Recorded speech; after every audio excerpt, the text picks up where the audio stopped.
हरिस्तोत्रम्। जगज्जालपालं कचत्कण्ठमालं शरच्चन्द्रभालं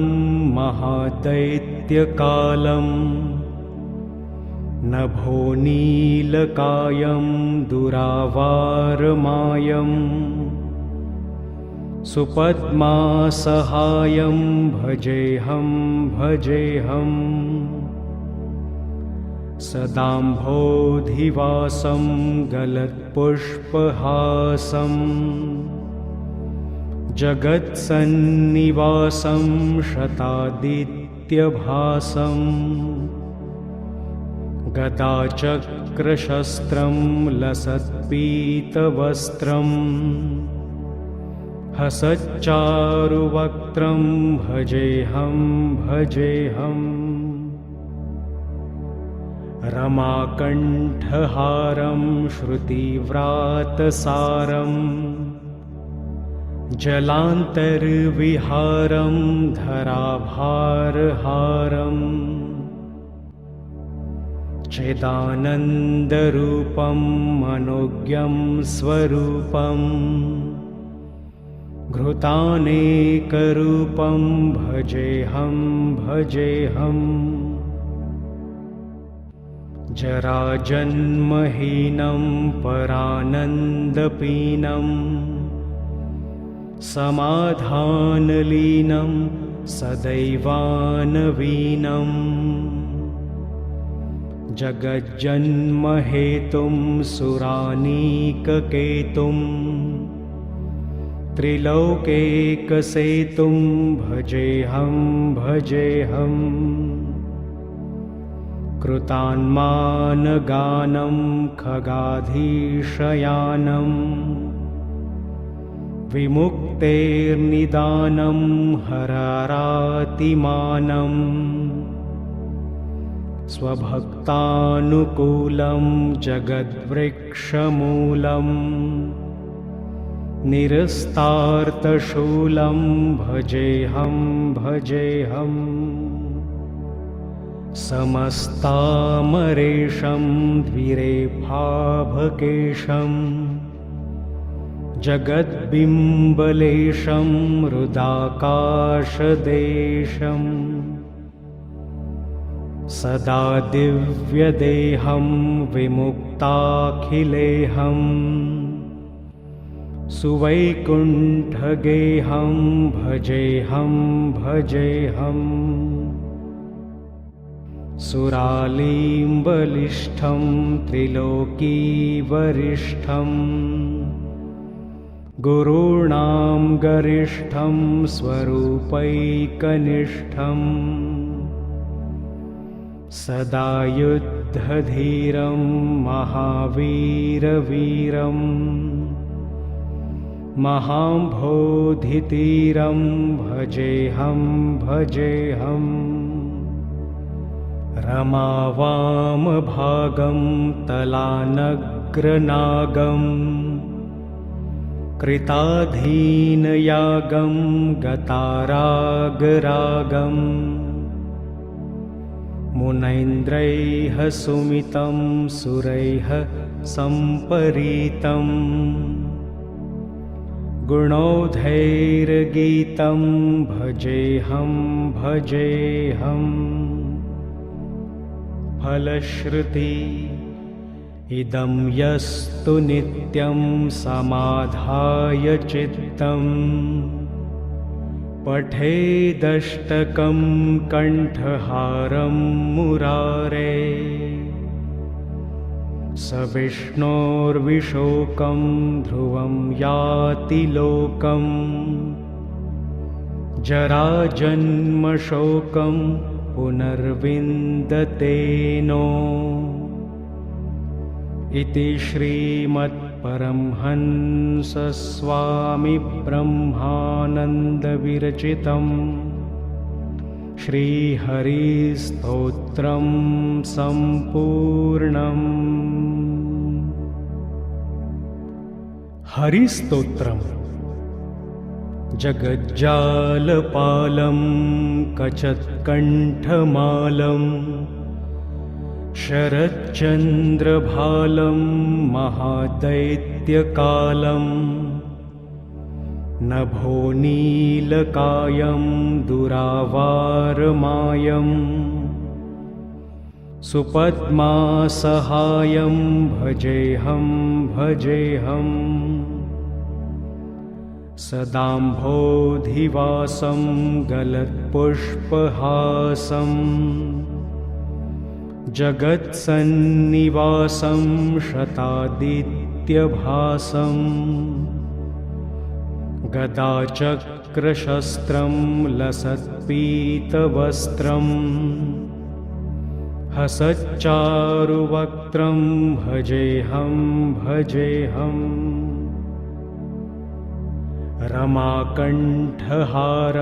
श्रुतिव्रातसारं जलान्तर्विहारं धराभारहारम्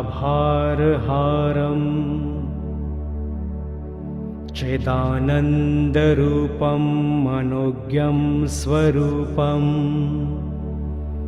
घृतानेकरूपं भजेऽहं जराजन्महीनं परानन्दपीनं समाधानलीनं सदैवानवीनं जगज्जन्महेतुं सुरानीककेतुं त्रिलोकेकसेतुं भजेऽहं कृतान्मानगानं खगाधीशयानं विमुक्तेर्निदानं हरारातिमानम् स्वभक्तानुकूलं जगद्वृक्षमूलं निरस्तार्तशूलं भजेऽहं समस्तामरेशं द्विरेफाभकेशं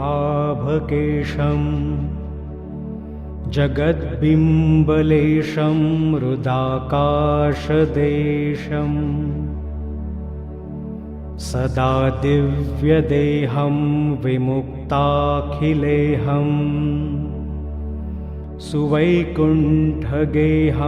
भजेऽहं सुरालीं बलिष्ठं त्रिलोकीवरिष्ठं गुरूणां गरिष्ठं स्वरूपैकनिष्ठम् सदा युद्धधीरं महावीरवीरं महाम्भोधितीरं भजेऽहं रमावामभागं तलानग्रनागं कृताधीनयागं गतारागरागम् मुनैन्द्रैः सुमितं सुरैः सम्परीतं गुणौधैर्गीतं भजेऽहं फलश्रुति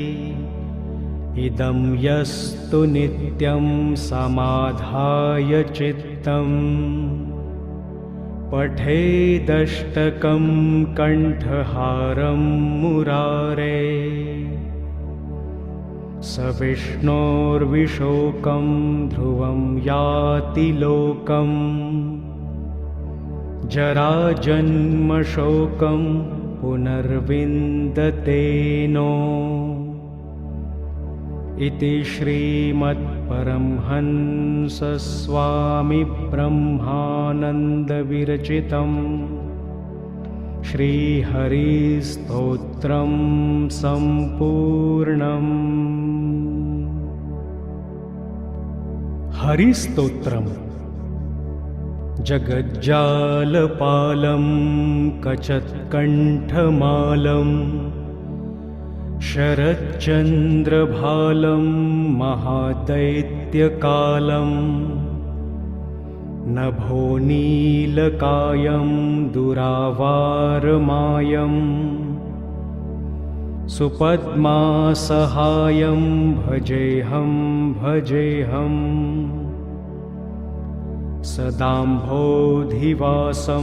गलत्पुष्पहासं जगत्सन्निवासं शतादित्यभासं गदाचक्रशस्त्रं लसत्पीतवस्त्रं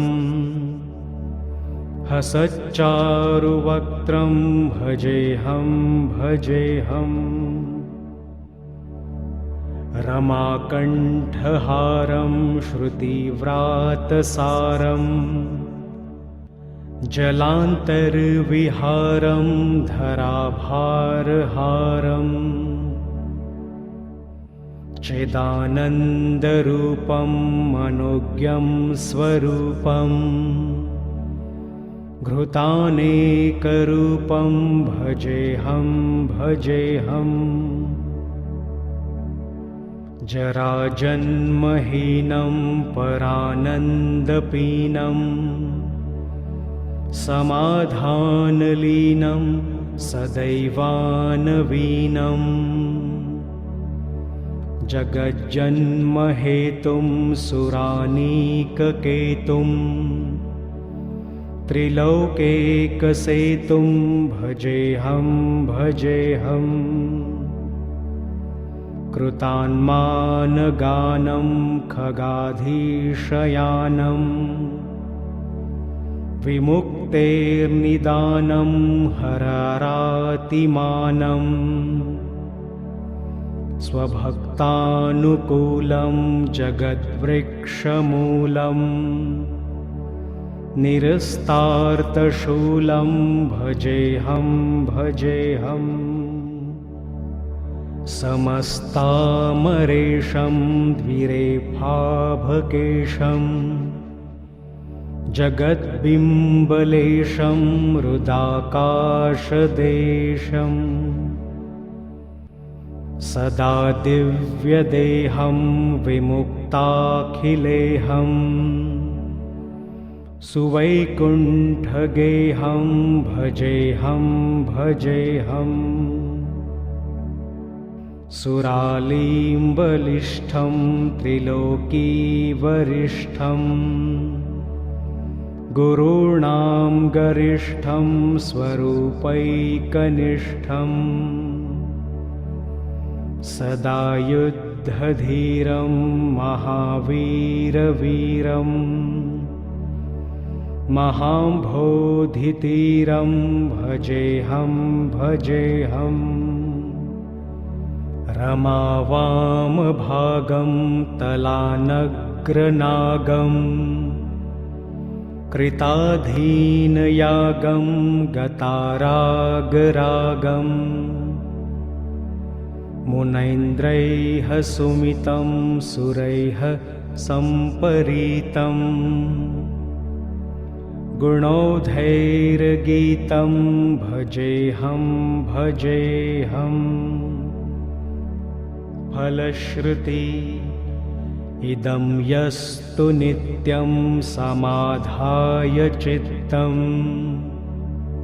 पठेदष्टकं कण्ठहारं मुरारे स विष्णोर्विशोकं ध्रुवं याति लोकं जराजन्मशोकं पुनर्विन्दते नो इति श्रीमद्परमहंसस्वामिब्रह्मानन्दविरचितं श्रीहरिस्तोत्रं सम्पूर्णम्। हरिस्तोत्रम् जगज्जालपालं कचत्कण्ठमालं शरच्चन्द्रभालं महादैत्यकालं नभो नीलकायं दुरावारमायम् सुपद्मासहायं भजेऽहं भजेऽहम् सदाम्भोधिवासं गलत्पुष्पहासं जगत्सन्निवासं शतादित्यभासं गदाचक्रशस्त्रं लसत्पीतवस्त्रं हसच्चारुवक्त्रं भजेऽहं भजेऽहम् रमाकण्ठहारं श्रुतिव्रातसारं जलान्तर्विहारं धराभारहारम्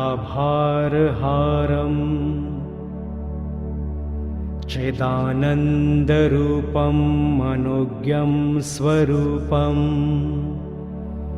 घृतानेकरूपं भजेऽहं भजेऽहम् जराजन्महीनं परानन्दपीनं समाधानलीनं सदैवानवीनम् जगज्जन्महेतुं सुरानीककेतुं त्रिलोकैकसेतुं भजेऽहं भजेऽहम् कृतान्मानगानं खगाधीशयानं विमुक्तेर्निदानं हरारातिमानं स्वभक्तानुकूलं जगद्वृक्षमूलं निरस्तार्तशूलं भजेऽहं भजेऽहम् समस्तामरेशं द्विरेफाभकेशं जगद्बिम्बलेशं हृदाकाशदेशम् सदा दिव्यदेहं विमुक्ताखिलेहं सुवैकुण्ठगेहं भजेऽहं भजेऽहम् सुरालीम्बलिष्ठं त्रिलोकीवरिष्ठं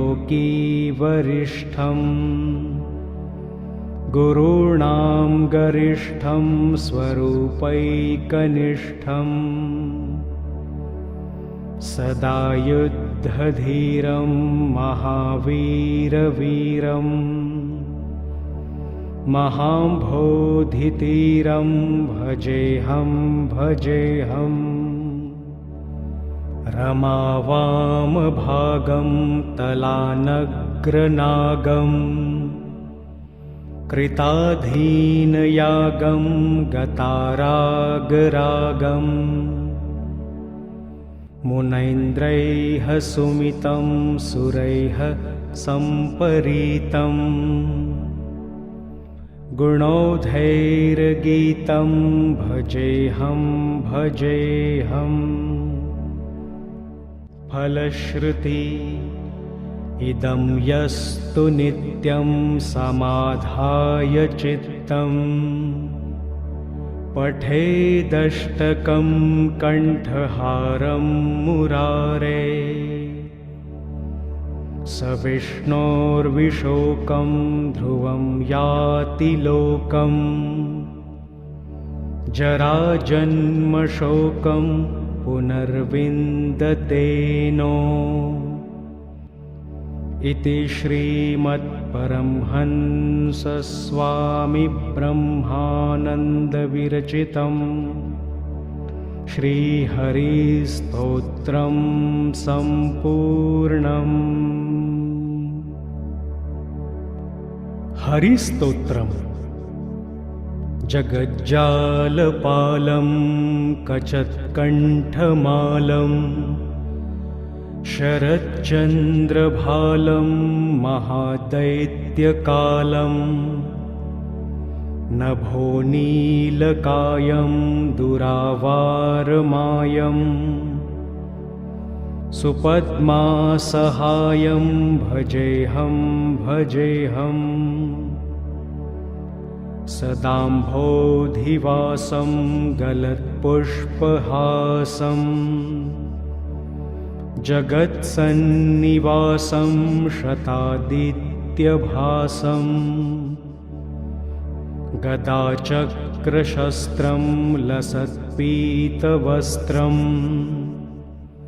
हसच्चारुवक्त्रं भजेऽहं भजेऽहम् रमाकण्ठहारं श्रुतिव्रातसारं जलान्तर्विहारं धराभारहारं चिदानन्दरूपं मनोज्ञं स्वरूपं घृतानेकरूपं भजेऽहं भजेऽहम्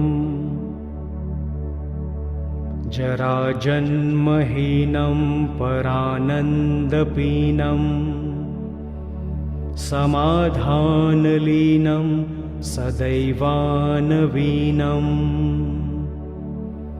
जगज्जन्महेतुं सुरानीककेतुं त्रिलोकेकसेतुं भजेऽहं भजेऽहम्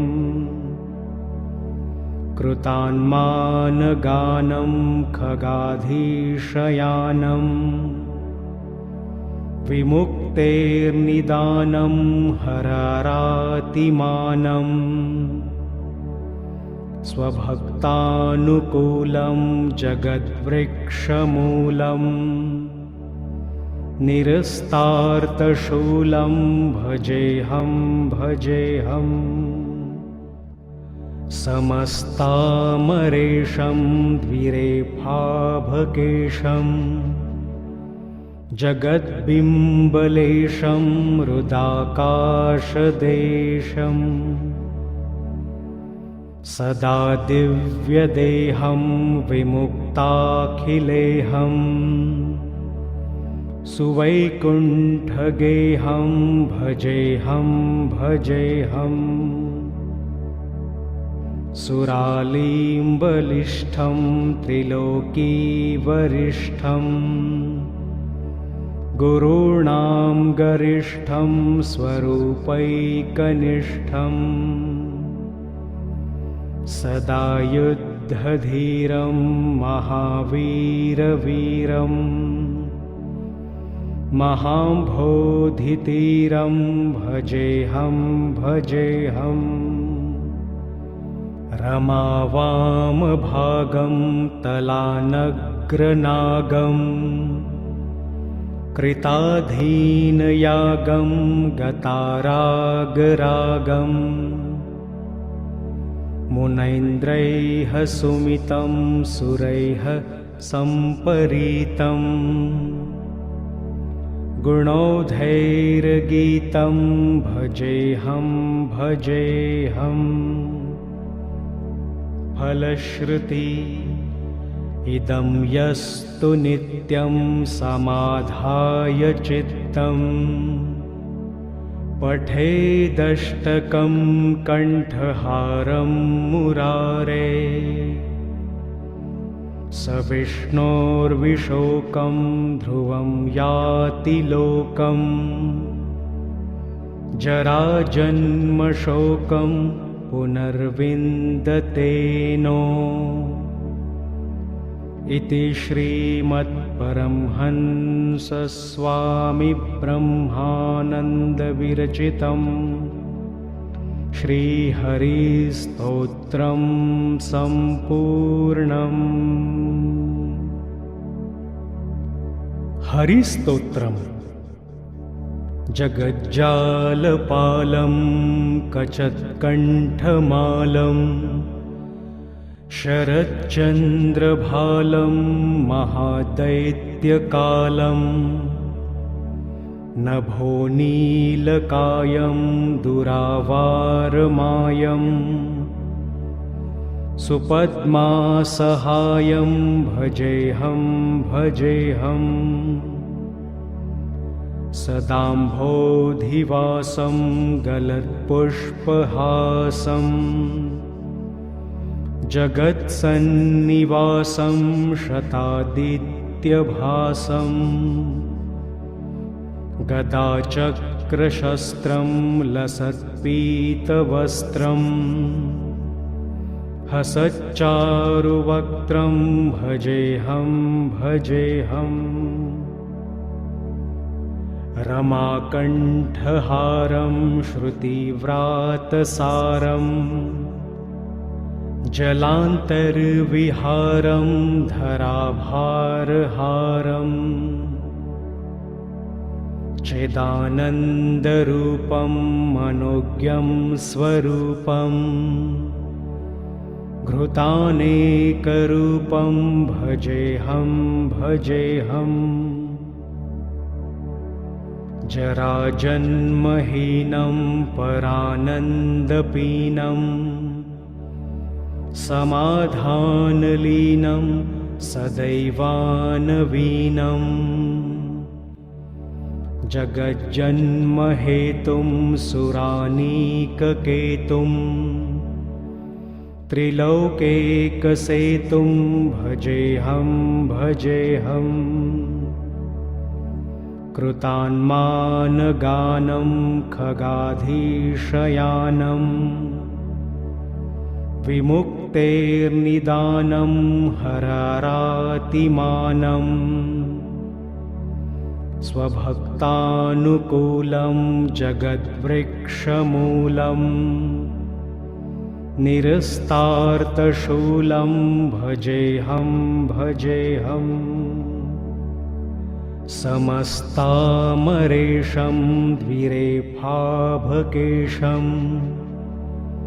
जगद्बिम्बलेशं हृदाकाशदेशं सदा दिव्यदेहं विमुक्ताखिलेहं सुवैकुण्ठगेहं भजेऽहं भजेऽहम् सुरालीम्बलिष्ठं त्रिलोकीवरिष्ठं गुरूणां गरिष्ठं स्वरूपैकनिष्ठं सदा युद्धधीरं महावीरवीरं महाम्भोधितीरं भजेऽहं भजेऽहम् रमावामभागं तलानग्रनागं कृताधीनयागं गतारागरागं मुनैन्द्रैः सुमितं सुरैः सम्परीतं गुणौधैर्गीतं भजेऽहं भजेऽहम् फलश्रुति इदं यस्तु नित्यं समाधाय चित्तं पठेदष्टकं कण्ठहारं मुरारे स विष्णोर्विशोकं ध्रुवं याति लोकम् जराजन्मशोकं पुनर्विन्दतेनो इति श्रीमत्परमहंसस्वामिब्रह्मानन्दविरचितं श्रीहरिस्तोत्रं सम्पूर्णम्।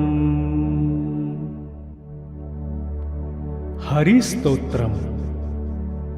जगज्जालपालं कचत्कण्ठमालं शरच्चन्द्रभालं महादैत्यकालं नभोनीलकायं दुरावारमायं सुपद्मासहायं भजेऽहं भजेऽहम् सदाम्भोधिवासं गलत्पुष्पहासं जगत्सन्निवासं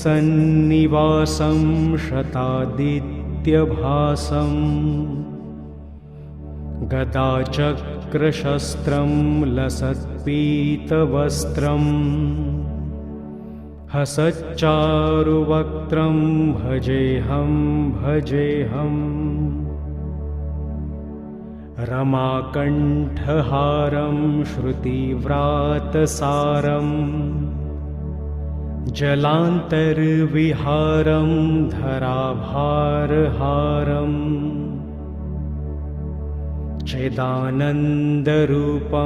मनोज्ञं स्वरूपं घृतानेकरूपं भजेऽहं भजेऽहम् जराजन्महीनं परानन्दपीनं समाधानलीनं सदैवानवीनं जगज्जन्महेतुं सुरानीककेतुं त्रिलोकेकसेतुं भजेऽहं भजेऽहम् कृतान्मानगानं खगाधीशयानं विमुक्तेर्निदानं हरारातिमानं स्वभक्तानुकूलं जगद्वृक्षमूलं निरस्तार्तशूलं भजेऽहं भजेऽहम् समस्तामरेशं द्विरेफाभकेशं जगद्बिम्बलेशं हृदाकाशदेशं सदा दिव्यदेहं विमुक्ताखिलेहं सुवैकुण्ठगेहं भजेऽहं भजेऽहम् सुरालीम्बलिष्ठं त्रिलोकीवरिष्ठं गुरूणां गरिष्ठं स्वरूपैकनिष्ठं सदा युद्धधीरं महावीरवीरं महाम्भोधितीरं भजेऽहं भजेऽहम् रमावामभागं तलानग्रनागं कृताधीनयागं गतारागरागं मुनैन्द्रैः सुमितं सुरैः सम्परीतं गुणौधैर्गीतं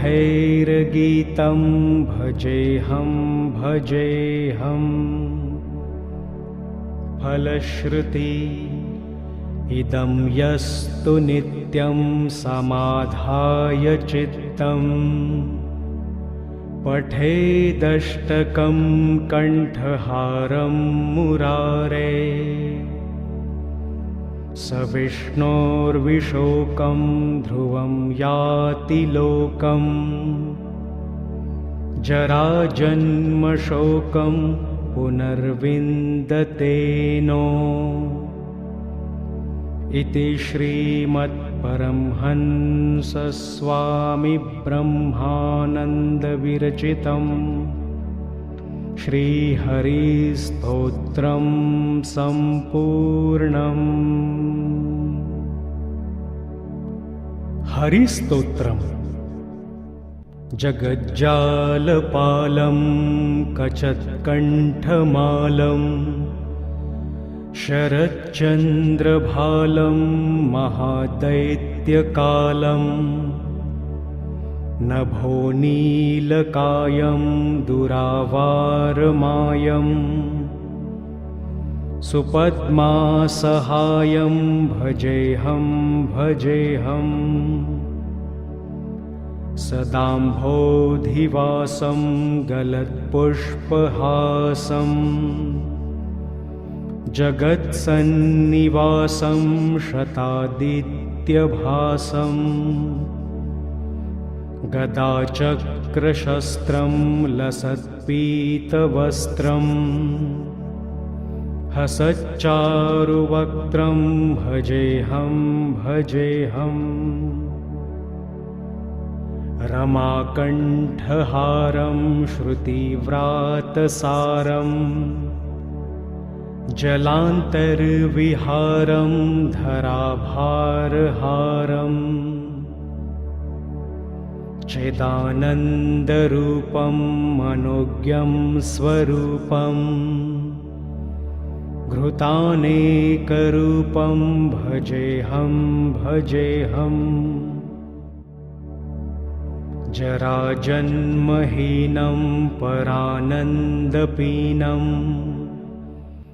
समाधानलीनं सदैवानवीनम् जगज्जन्महेतुं सुरानीककेतुं त्रिलोकैकसेतुं भजेऽहं भजेऽहम् कृतान्मानगानं खगाधीशयानं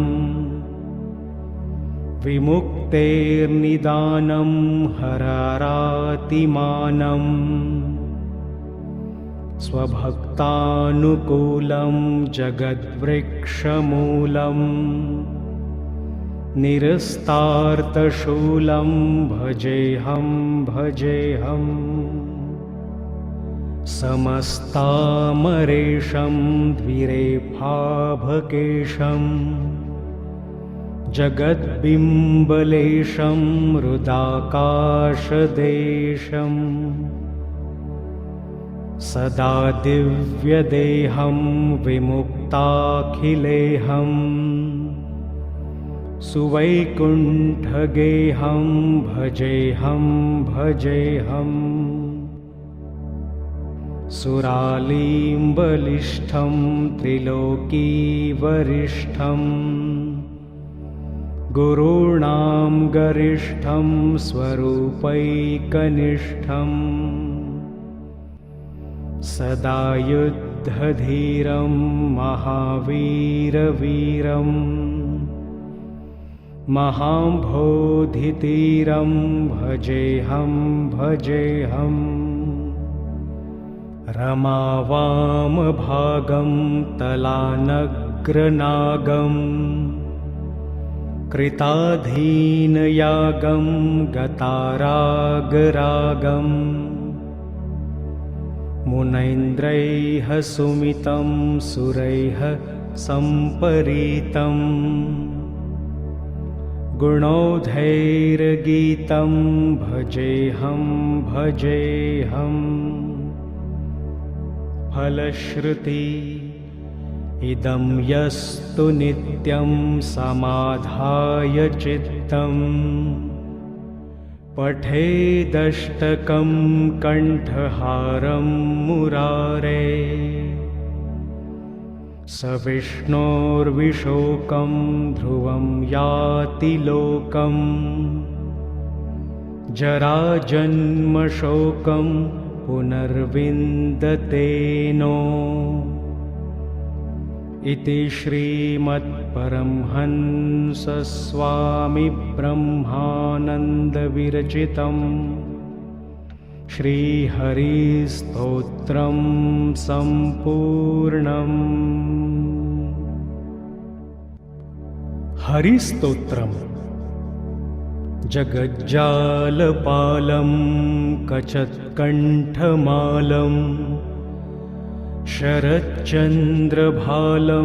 महादैत्यकालं नभोनीलकायं दुरावारमायं सुपद्मासहायं भजेऽहं भजेऽहम् सदाम्भोधिवासं गलत्पुष्पहासं जगत्सन्निवासं शतादित्यभासं गदाचक्रशस्त्रं लसत्पीतवस्त्रं हसच्चारुवक्त्रं भजेऽहं भजेऽहम् रमाकण्ठहारं श्रुतिव्रातसारम् जलान्तर्विहारं धराभारहारम् चिदानन्दरूपं मनोज्ञं स्वरूपम् घृतानेकरूपं भजेऽहं भजेऽहम् जराजन्महीनं परानन्दपीनं समाधानलीनं सदैवानवीनम् जगज्जन्महेतुं सुरानीककेतुं त्रिलोकैकसेतुं भजेऽहं भजेऽहम् कृतान्मानगानं खगाधीशयानं विमुक्तेर्निदानं हरारातिमानम् स्वभक्तानुकूलं जगद्वृक्षमूलं निरस्तार्तशूलं भजेऽहं भजेऽहम् समस्तामरेशं द्विरेफाभकेशं जगद्बिम्बलेशं हृदाकाशदेशम् सदा दिव्यदेहं विमुक्ताखिलेहं सुवैकुण्ठगेहं भजेऽहं भजेऽहम् सुरालीम्बलिष्ठं त्रिलोकीवरिष्ठं गुरूणां गरिष्ठं स्वरूपैकनिष्ठम् सदा युद्धधीरं महावीरवीरं महाम्भोधितीरं भजेऽहं भजेऽहम् रमावामभागं तलानग्रनागं कृताधीनयागं गतारागरागम् मुनैन्द्रैः सुमितं सुरैः सम्परीतं गुणौधैर्गीतं भजेऽहं भजेऽहम् फलश्रुति इदं यस्तु नित्यं समाधाय चित्तम् पठेदष्टकं कण्ठहारं मुरारे स विष्णोर्विशोकं ध्रुवं याति लोकम् जराजन्मशोकं पुनर्विन्दतेनो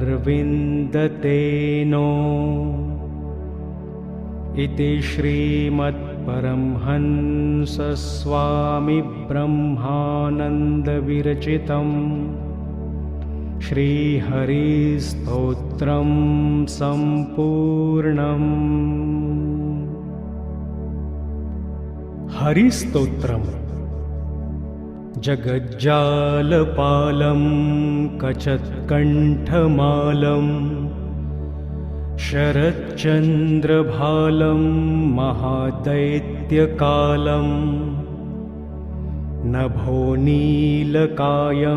दुरावारमायं सुपद्मासहायं भजेऽहं भजेऽहम् सदाम्भोधिवासं गलत्पुष्पहासं जगत्सन्निवासं शतादित्यभासं गदाचक्रशस्त्रं लसत्पीतवस्त्रं हसच्चारुवक्त्रं भजेऽहं भजेऽहम् रमाकण्ठहारं श्रुतिव्रातसारम् जलान्तर्विहारं धराभारहारम्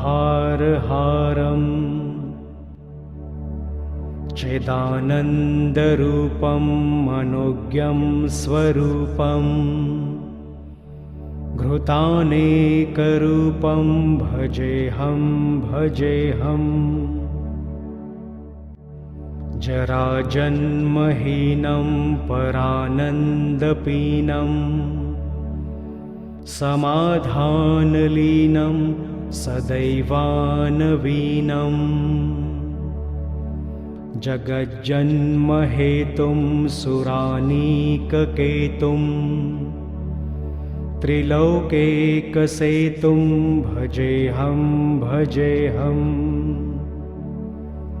कृतान्मानगानं खगाधीशयानं विमुक्तेर्निदानं हरारातिमानम् स्वभक्तानुकूलं जगद्वृक्षमूलं निरस्तार्तशूलं भजेऽहं भजेऽहम् समस्तामरेशं द्विरेफाभकेशं जगद्बिम्बलेशं हृदाकाशदेशम् सदा दिव्यदेहं विमुक्ताखिलेऽहं सुवैकुण्ठगेहं भजेऽहं भजेऽहम् सुरालीं बलिष्ठं त्रिलोकीवरिष्ठं गुरूणां गरिष्ठं स्वरूपैकनिष्ठम् सदा युद्धधीरं महावीरवीरं महाम्भोधितीरं भजेऽहं भजेऽहम् रमावामभागं तलानग्रनागं कृताधीनयागं गतारागरागम् मुनैन्द्रैः सुमितं सुरैः सम्परीतं गुणौधैर्गीतं भजेऽहं भजेऽहम् फलश्रुति इदं यस्तु नित्यं समाधाय चित्तम् पठेदष्टकं कण्ठहारं मुरारे स विष्णोर्विशोकं ध्रुवं याति लोकम् जराजन्मशोकं पुनर्विन्दते नो इति श्रीमत्परमहंसस्वामी ब्रह्मानन्दविरचितं श्रीहरिस्तोत्रं सम्पूर्णम्। हरिस्तोत्रम् जगज्जालपालं कचत्कण्ठमालं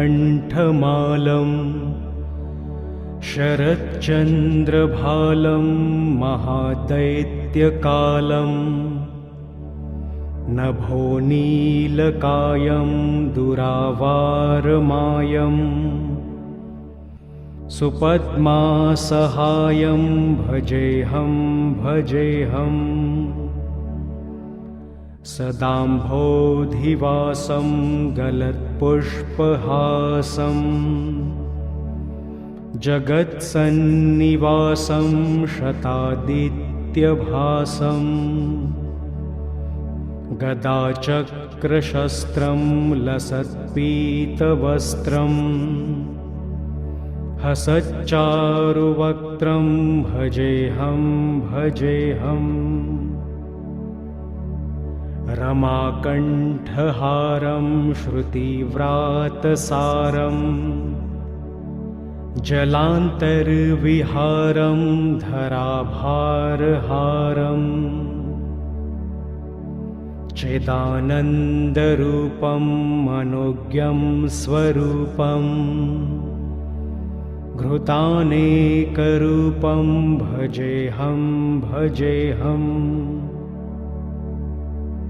जराजन्महीनं परानन्दपीनं समाधानलीनं सदैवानवीनं जगज्जन्महेतुं सुरानीककेतुं त्रिलोकेकसेतुं भजेऽहम् कृतान्मानगानं खगाधीशयानं विमुक्तेर्निदानं हरारातिमानम् स्वभक्तानुकूलं जगद्वृक्षमूलं निरस्तार्तशूलं भजेऽहम् समस्तामरेशं द्विरेफाभकेशं जगद्बिम्बलेशं हृदाकाशदेशम् सदा दिव्यदेहं विमुक्ताखिलेऽहं सुवैकुण्ठगेहं भजेऽहम्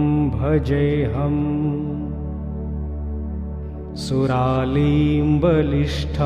त्रिलोकीवरिष्ठं गुरूणां गरिष्ठं स्वरूपैकनिष्ठम् सदा युद्धधीरं महावीरवीरं महाम्भोधितीरं भजेऽहम् रमावामभागं तलानग्रनागं कृताधीनयागं गतारागरागम् मुनैन्द्रैः सुमितं सुरैः सम्परीतं गुणौधैर्गीतं भजेऽहम् फलश्रुति इदं यस्तु नित्यं समाधाय चित्तम् पठेदष्टकं कण्ठहारं मुरारे स विष्णोर्विशोकं ध्रुवं याति लोकम् जराजन्मशोकं पुनर्विन्दतेनो इति श्रीमत्परमहंसस्वामी ब्रह्मानन्दविरचितं श्रीहरिस्तोत्रं सम्पूर्णम्। हरिस्तोत्रम् जगज्जालपालं कचत्कण्ठमालं शरच्चन्द्रभालं महादैत्यकालं नभोनीलकायं दुरावारमायं सुपद्मासहायं भजेऽहम् सदाम्भोधिवासं गलत्पुष्पहासं जगत्सन्निवासं शतादित्यभासं गदाचक्रशस्त्रं लसत्पीतवस्त्रं हसच्चारुवक्त्रं भजेऽहम् रमाकण्ठहारं श्रुतिव्रातसारं जलान्तर्विहारं धराभारहारम् चिदानन्दरूपं मनोज्ञं स्वरूपं घृतानेकरूपं भजेऽहं भजेऽहम् जराजन्महीनं परानन्दपीनं समाधानलीनं सदैवानवीनं जगज्जन्महेतुं सुरानीककेतुं त्रिलोकेकसेतुं भजेऽहं भजेऽहम् कृतान्मानगानं खगाधीशयानं विमुक्तेर्निदानं हरारातिमानं स्वभक्तानुकूलं जगद्वृक्षमूलं निरस्तार्तशूलं भजेऽहं भजेऽहम् समस्तामरेशं द्विरेफाभकेशं जगद्बिम्बलेशं हृदाकाशदेशं सदा दिव्यदेहं विमुक्ताखिलेहं सुवैकुण्ठगेहं भजेऽहं भजेऽहम् सुरालीम्बलिष्ठं त्रिलोकीवरिष्ठं गुरूणां गरिष्ठं स्वरूपैकनिष्ठं सदा युद्धधीरं महावीरवीरं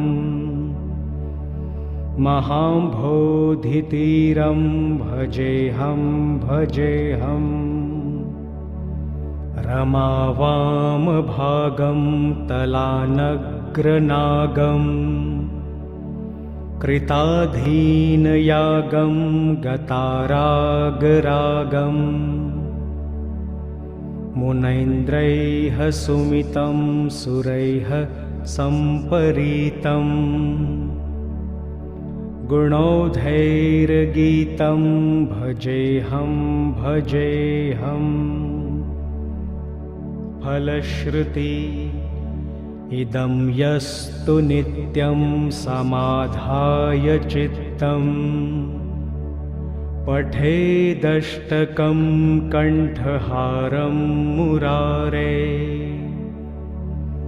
स विष्णोर्विशोकं ध्रुवं याति लोकं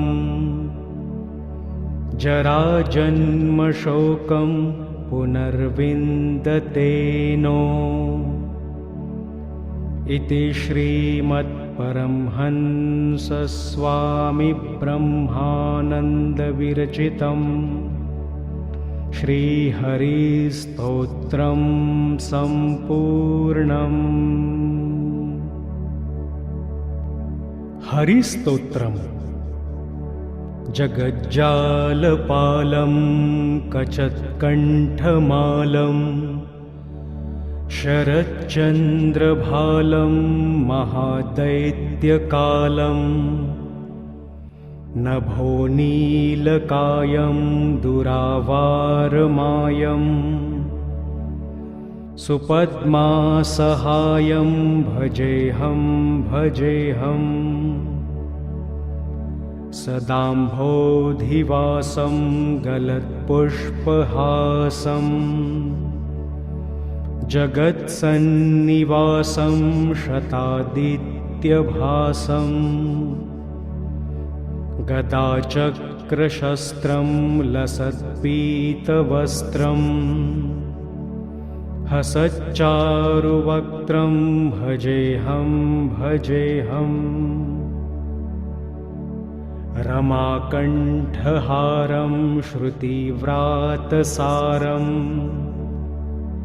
जलान्तर्विहारं धराभारहारम् चिदानन्दरूपं मनोज्ञं स्वरूपं घृतानेकरूपं भजेऽहं भजेऽहम् जराजन्महीनं परानन्दपीनं समाधानलीनं सदैवानवीनं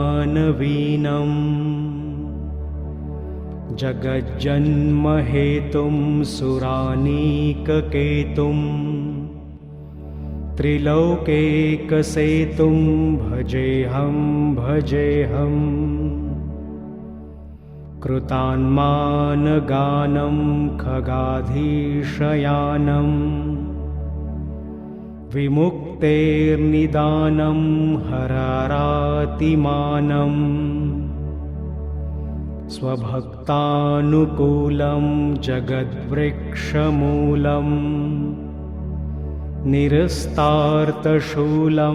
भजेऽहं भजेऽहम् समस्तामरेशं द्विरेफाभकेशं जगद्बिम्बलेशं हृदाकाशदेशं सदा दिव्यदेहं विमुक्ताखिलेहं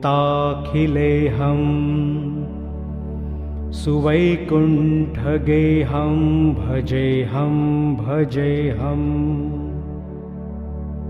सुरालीम्बलिष्ठं त्रिलोकीवरिष्ठं गुरूणां गरिष्ठं स्वरूपैकनिष्ठं सदा युद्धधीरं महावीरवीरं महाम्भोधितीरं भजेऽहं भजेऽहम् रमावामभागं तलानग्रनागं कृताधीनयागं गतारागरागं मुनैन्द्रैः सुमितं सुरैः सम्परीतं गुणौधैर्गीतं भजेऽहं भजेऽहम् फलश्रुति इदं यस्तु नित्यं समाधाय चित्तं पठेदष्टकं कण्ठहारं मुरारे